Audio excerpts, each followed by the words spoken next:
इस कार्यक्रम के पुण्यार्जक हैं CA Rajiv Jain, Rekha Jain engineer, Ruchin Jain, Mansi Jain CA, Samkit Jain CA, Vasu Jain, Rudra एवं मीरा जैन, कनाडा परिवार नोएडा। श्री पारसमणि जैन, श्रीमती शिल्पा जैन, अनवी जैन, आरना जैन परिवार नोएडा। आदर्श नूतन जैन, सौरभ, अंकिता, ईशानी जैन, अंकुर, ऋचा, आयशा, समायरा जैन परिवार ग्रीन पार्क दिल्ली। श्री अनिल जैन, श्रीमती मधु जैन, पोलो रोड दिल्ली। श्री राजेश कुमार जैन, श्रीमती अनीता जैन, अनीश जैन, आकांक्षा जैन, मेघा एवं मायरा जैन, सिद्धार्थ विहार गाजियाबाद।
श्री आदिनाथ भगवान की जय, बोलिए देवाधिकार श्री शांतिनाथ भगवान की जय, बोलिए देवाधिकार श्री मुनिसुनाथ भगवान की और आहुर शिवारा श्री नेमिनाथ भगवान की।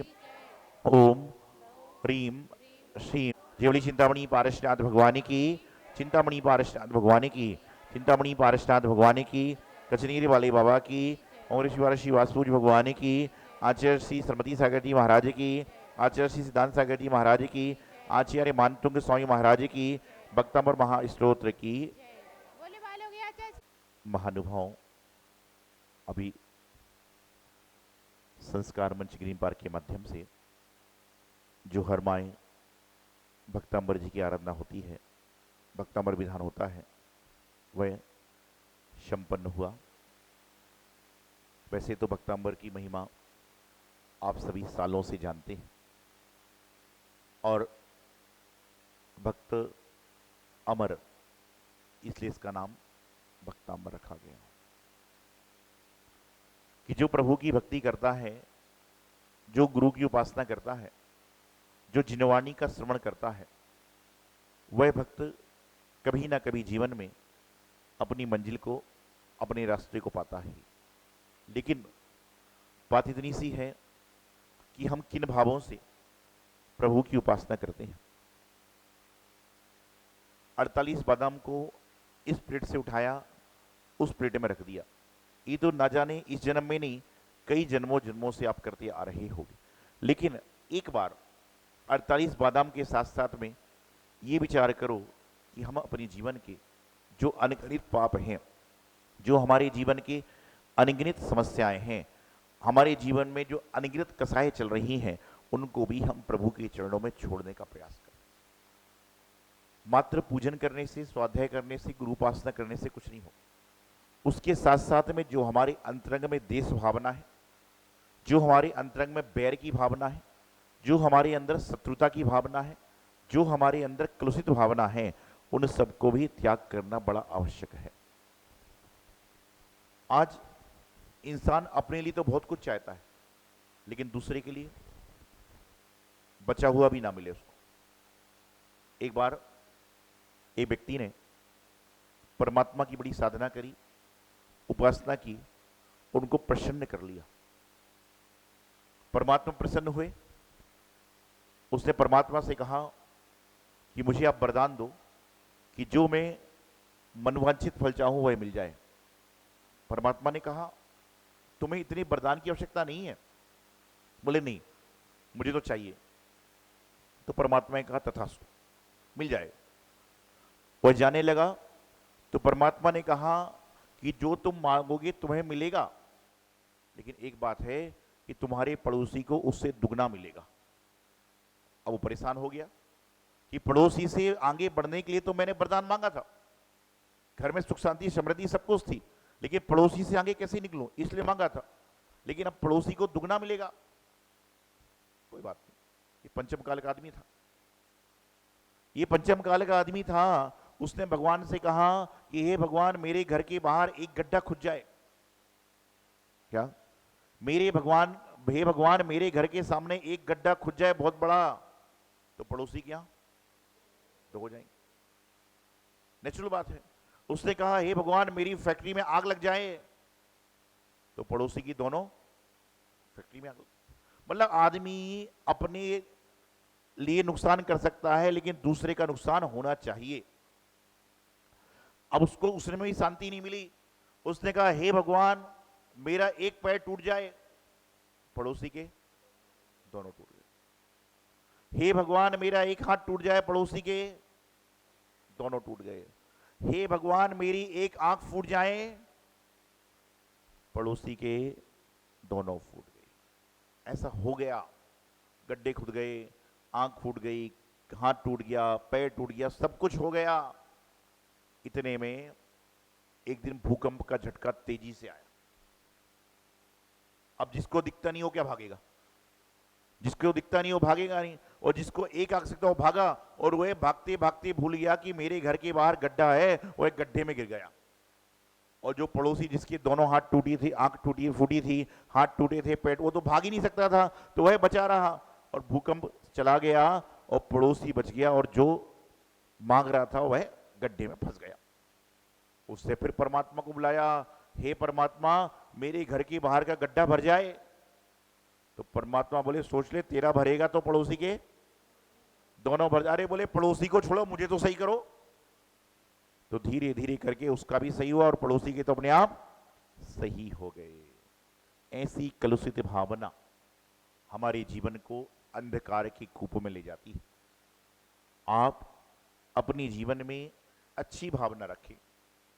भक्तामर स्तोत्र आचार्य मानतुंग स्वामी महाराज ने पढ़ा तो एक एक काव्य को पढ़ने के बाद कहते हैं एक एक ताले टूट गए।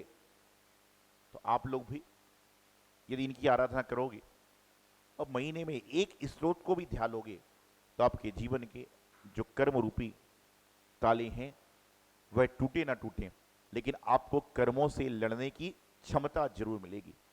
मैं ये नहीं कहता कि भक्तांबर आराधना करोगे तो आपके जीवन की सारी बीमारियां समाप्त हो जाएंगी। यदि ऐसा होता तो डॉक्टरों की दुकान बंद हो जाएगी।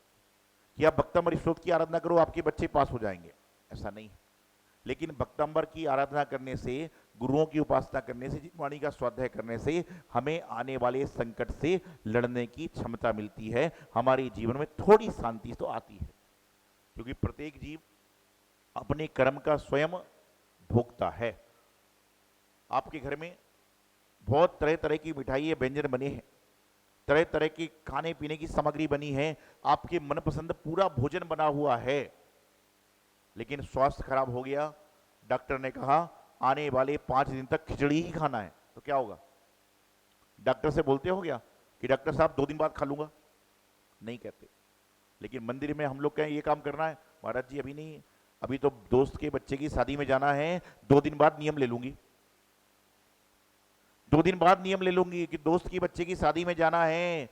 और कर्म योग से ऐसा हुआ कि घर में कुछ समस्या आ गई, शादी में जा ही नहीं पाए, तो मन में सोच रहे थे इससे अच्छा नियम ले लिया होता। तो ऐसा अक्सर इंसान के साथ में होता है। लेकिन आप यदि अपने जीवन को सही मायने पे, सही राह पे ले जाना चाहते हो तो भक्तांबर की आराधना का प्रसंग चल रहा है, और भक्तांबर आराधना दीपाराधना के माध्यम से, पूजन के माध्यम से, और कई लोग तो नित्य प्रति भक्तांबर जी की पूजा करते ही हैं, जिनवाणी की उपासना को पढ़ते ही हैं। तो आप अपनी आराधना को करें, लेकिन एक बार मन में मानतुंग की भांति बेड़ियां बंधी हुई हैं, पहरेदारों ने कोठरी में बंद कर दिया, लेकिन उनकी श्रद्धा समाप्त नहीं हुई। और उनकी वही श्रद्धा ने उन्हें क्या किया? आज पूरे विश्व में, पूरे भारत में नमोकार मंत्र के बाद यदि सबसे ज्यादा कोई पाठ होता है तो वह भक्तांबर जी का होता है, और भक्तांबर स्तोत्र ही पढ़ा जाता है। घर घर में, हर घर में, हर मन मन में भक्तांबर जी का वास हो चुका है। लेकिन हमारे हृदय में आदिनाथ भगवान का वास, पारसनाथ भगवान का वास, कचने वाले पारसनाथ भगवान की, बाबा की प्रतिमा यदि वास नहीं कर रही, मनुष्यनाथ भगवान वास नहीं कर रहे, तो समझ के चलना कि जिसके घर में, जिसके मन में यदि देव शास्त्र गुरु का वास नहीं है तो उसके जीवन में कुछ ना कुछ वास हो जाएगा। कहते ना, मकान खरीद लिया तो 6 महीने के अंदर उसमें रहने चले जाओ, नहीं तो क्या होगा? भूत प्रेत का वास हो जाएगा।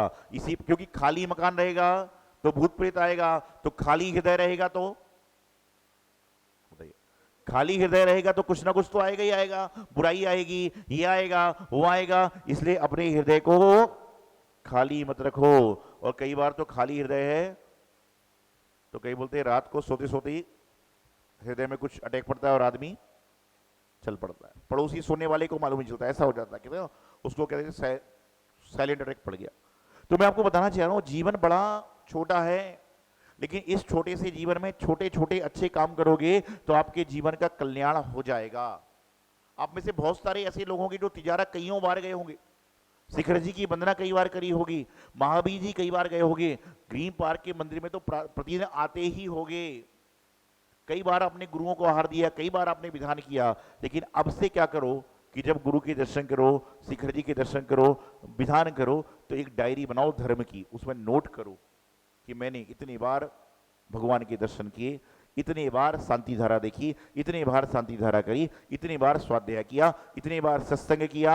हो सकता है कि एक समय के बाद सभी को जाना है, सभी का मरण होना है। वह डायरी आपके बच्चे बच्ची पोते पोती के हाथ में लगेगी तो वह कहेगी कितना धार्मिक हमारा दादा दादी था, और वह उससे सीख लेगा।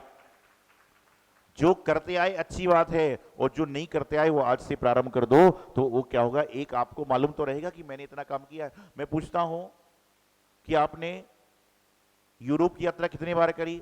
वो बोलते 3 बार तो गई हूं महाराज जी। घूमने कितने बार गए? 5 बार तो गए हैं, लेकिन ये पूछा जाए कि भक्तम्बर स्टोर विधान कितने बार किया? याद ही नहीं। जो चीज याद करना है वह भूलते जा रहे हो, और जो चीज भूलना है उसको स्मरण करते जा रहे हो, इसलिए दुखी होते हो। तो जीवन में बहुत सुंदर सा कार्य यहाँ पर संस्कार मंच के माध्यम से होता है कि आप नित्य प्रति जैसी व्यवस्था होती है आराधना करते हैं, और यही आराधना आपके मोक्ष मार्ग का साधन बनेगी। यही मंगल सुभावना आचार्य गुरुदेव सिद्धांत सागर जी महाराज की।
इस कार्यक्रम की पुण्यार्चक थे CA Rajiv Jain, Rekha Jain engineer, Ruchin Jain, Mansi Jain CA, Samkit Jain CA, Vasu Jain, Rudra एवं मीरा जैन, कनाडा परिवार नोएडा। श्री पारस मणि जैन, श्रीमती शिल्पा जैन, अनवी जैन, आरना जैन परिवार नोएडा। आदर्श नूतन जैन, सौरभ, अंकिता, ईशानी जैन, अंकुर, ऋचा, आयशा, समायरा जैन परिवार ग्रीन पार्क दिल्ली। श्री अनिल जैन, श्रीमती मधु जैन, पोलो रोड दिल्ली। श्री राजेश कुमार जैन, श्रीमती अनीता जैन, अनीश जैन, आकांक्षा जैन, मेघा एवं मायरा जैन, सिद्धार्थ विहार गाजियाबाद।